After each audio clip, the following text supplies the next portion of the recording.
Senator from Rhode Island. Madam President, I come to this chamber for the 131st time to urge this body to break free and wake up to what carbon pollution is doing to our atmosphere and oceans. Last week, scientists at NOAA reported that carbon dioxide levels at their Mauna Loa observatory jumped in 2015 by the largest year-to-year increase in 56 years of research. Peter Tans, lead scientist at NOAA, said, "Carbon dioxide levels are increasing faster than they have in hundreds of thousands of years. It's explosive compared to natural processes." End quote. We see the effects of this runaway carbon pollution everywhere, in ever-climbing temperatures, in ever-changing weather patterns, and in ever-rising, warming, and acidifying seas. But the Republican-controlled Congress refuses to take responsible action. They put their climate effort elsewhere, like into attacking former Vice President Al Gore for raising awareness of the real and looming climate crisis. One Republican colleague has railed against Mr. Gore, calling him the world's first climate billionaire, claiming that he is drowning in a sea of his own global warming illusions, and faulting him for desperately trying to keep global warming alarmism alive today. Another prominent Republican, this one running for president, suggested the Nobel Committee should take the Nobel Prize back from Al Gore. Others claim that cold or snowy weather proves Mr. Gore wrong. After one snow in D.C. a few years ago, a prominent Republican TV personality claimed the storm, quote, would seem to contradict Al Gore's hysterical global warming theories. A senator gloated after that storm, "Where's Al Gore now?" Another Senate colleague said of campaigning for president in Iowa, "I have to admit I was really confused. Al Gore told us this wasn't going to happen, but it was cold there." These are all profoundly ignorant comments if you know anything about climate change. But they can't resist. They inhabit what Politico's Daniel Lippman and Mike Allen this week called a political reality indifferent to the exigencies of climate change. So let's catch up on what Al Gore's up to on climate change, because he has a TED Talk on the TED.com website, and I highly recommend it. Mr. Gore's presentation opens with the fact that our atmosphere is not as big as most people think. He shows this picture, taken from the International Space Station, to remind us that the atmosphere surrounding our planet is really just a thin shell. And it is into this thin shell that we continue to spew megatons of heat-trapping carbon pollution day in and day out. This thin atmosphere, Mr. Gore explains, right now is the open sewer for our industrial civilization as it's currently organized. Here's how he shows our carbon dioxide emission rates through time. You can see the amount of carbon emissions really started to increase here after World War II. Vice President Gore explains the accumulated amount of man-made global warming pollution that is up in the atmosphere now traps as much heat energy as would be released by 400,000 Hiroshima-class atomic bombs exploding every 24 hours, 365 days a year. He continues, that's a lot of energy, and all that extra heat energy is heating up the whole Earth system. The Vice President didn't mention it, but the Associated Press has used a similar analogy about the heat from climate change that is going into our oceans. A piece, quote, said this: since 1997, Earth's oceans have absorbed man-made heat energy equivalent to a Hiroshima-style bomb being exploded every second for 75 straight years. Mr. Gore showed this depiction of average temperatures between 1951 and 1980. The blue is cooler than average days, the white is average days, and the red is warmer than average days. Now, we're going to look at what happened in the next 3 decades after this 1951 to 1980 period. What's going to stay the same is this green line.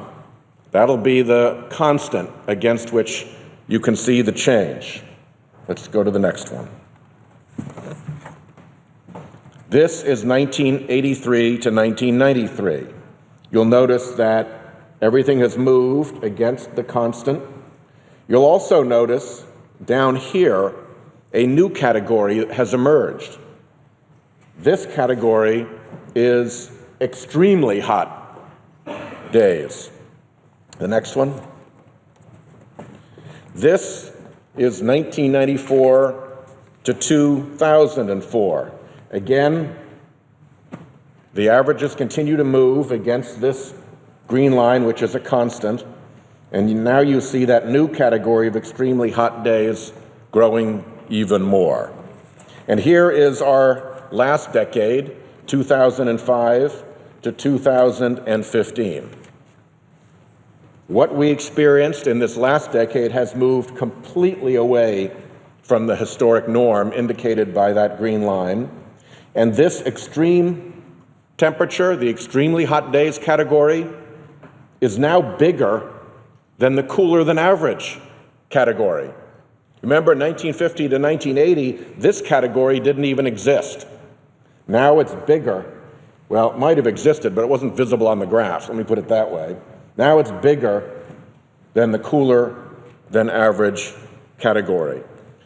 Mr. Gore points out that these extremely hot days in the last 10 years are 150 times more common on the surface of the Earth than they were just 30 years ago. By the way, we measure this stuff. This is not a theory. Worldwide, 2015 was the hottest year since we began keeping records in 1880, according to NOAA and NASA. That Republican colleague who went to Iowa and thought that the cold disproved climate change, he dismissed that finding as, to quote him, pseudo-scientific theory. But you know what? NASA is driving a rover around on the surface of Mars right now. So I'll go with them, knowing what they're talking about. The last 5 years have been the warmest 5-year period on record, according to the World Meteorological Organization. And 14 of the 15 hottest years ever measured have been in this young century. Now, we are a terrestrial species. We live on the land, so naturally we pay more attention to the land and not so much to what is happening in our warming and acidifying oceans. This chart shows the oceans absorbing over 90% of the excess heat trapped in the atmosphere by greenhouse gas emissions. This is the effect of those Hiroshima bomb equivalents warming up the oceans that the Associated Press used as their example. What does all that extra heat mean for the oceans? Well, unless you're going to dispute the law of thermal expansion, it means that warming things expand. Last month, a study of tidal flood days along my East Coast came out. The author's conclusion, I'll quote him: "It's not the tide, it's not the wind, it's us." There's one industry, the insurance industry, that pays serious attention to climate change as their losses have been mounting. This is insurance company data from the Insurance Information Institute in January of 2016, showing the climbing rate of worldwide extreme weather catastrophes. Why?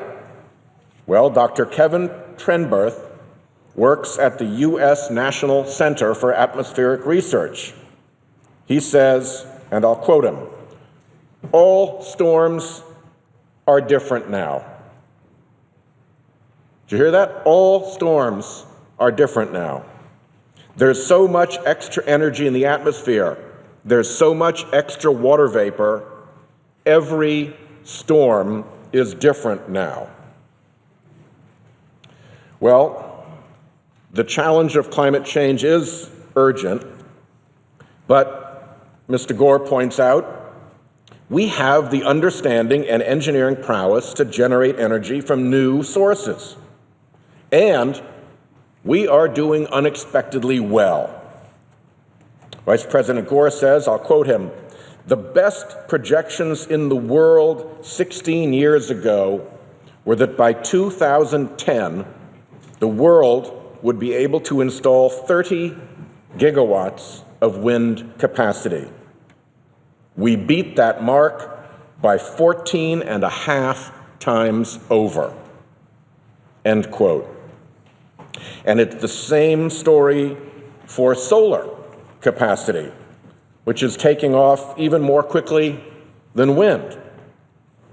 The best, again quoting Vice President Gore, "The best projections 14 years ago were that we would install 1 gigawatt of solar per year by 2010. When 2010 came around, the Vice President continues, we beat that mark by 17 times over. Last year, we beat it by 58 times over. This year, we're on track to beat it 68 times over. These innovations, look at that curve. These innovations helped renewable energy costs become comparable with fossil fuel power, even though, as Vice President Gore points out, fossil energy is now still subsidized at a rate 40 times larger than renewables. And if you look at what the International Monetary Fund has said about the effective subsidy of fossil fuel, the subsidy for fossil fuel is actually way bigger than that. Most importantly, society is moving. More than 150 major U.S. companies signed on to the American Business Act on Climate Pledge, supporting a strong outcome in the Paris climate negotiations. 53% of young Republican voters, that is, Republican voters under the age of 35, have said that they would describe a climate change denier as ignorant, out of touch, or crazy. Not my words, the words in the poll that young Republican voters chose. Despite the recent stay of the administration's Clean Power Plan, 19 states are continuing with EPA to develop compliance strategies for their economies and their energy sectors. Roughly 6 in 10 Republicans and GOP-leaning independents under age 50 think the government should limit greenhouse gases even if it causes a $20 increase in their monthly bill. So people are moving. Mr. Gore uses a line from the great American poet Wallace Stevens. After the final no, there comes a yes. And on that yes, the future world depends. Well, Al Gore has faced a lot of no. The fossil fuel industry and its minions have mocked and derided him. The climate denial machine keeps working its poison. In fact, we just learned that Arch Coal's bankruptcy filing shows they were funding an extremist group dedicated to harassing and threatening scientists. But as the evidence comes in, as every major science agency and organization lines up with all our national labs and military services and our home state universities across the country, it turns out that the mockers and the deniers were wrong. In fact, in all decency, Al Gore deserves an apology, as do the countless men and women who scrutinize these data, who labor in the real science, and who call us to action. If we continue sleepwalking here in Congress, we will need to apologize not just to Al Gore, but to future generations. We will need to apologize to our own grandchildren for our negligence when we knew better. So let us wake up from our fossil fuel-funded make-believe and meet our moral obligation. Madam President, I yield the floor. I note the absence of a quorum.